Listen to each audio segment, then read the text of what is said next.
Clark met Jonathan and Jack at Brainiac's mansion. He told them he had everything he needed to power the weapon. Jack said, "Cool, now we just need to get you that weapon." Jonathan asked Clark if he could use his X-ray vision to find where it is hidden. Jack asked, "X-ray vision?" Clark used his X-ray vision to search the house for the weapon while he asked Jack, "Let me guess, you could have used that in the Marines." Jack said, "You pretty much could be a one-man army." Clark came across a room in the lower level whose walls he couldn't see through. Clark told Jonathan and Jack Brainiac had painted the walls in a room of a lower level with lead. Jonathan asked if it wasn't there before. Clark answered no, then asked what is the probability that Brainiac had a reserve stockpile of kryptonite. Jack said anything was possible and we had to be prepared for anything. Clark snuck them around to a side of the mansion that was lightly guarded. Jonathan said this definitely feels like a trap. Clark said it most certainly was and walked forward to a lower level French door, broke the lock, and the three of them walked inside. Clark led them through the house, avoiding the pockets of guards on the inside.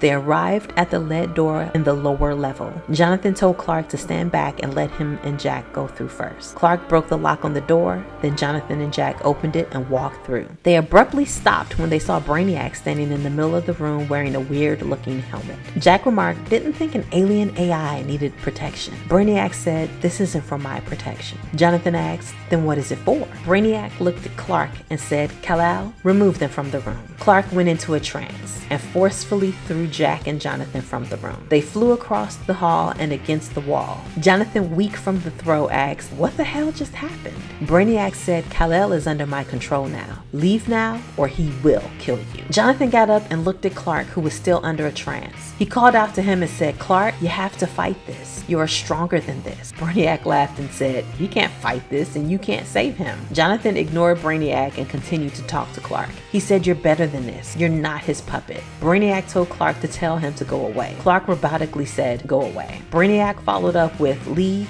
or I will have him kill you." Jack pulled Jonathan and said, "Come on, let's leave so we can live to fight again another day." Brainiac said, "I doubt that." Jonathan just focused on Clark and said, "I will come back for you. I believe in you like you believed in me." Then Jack and Jonathan left. Brainiac turned to Clark and said, "Come, Kal-El, we have work to do."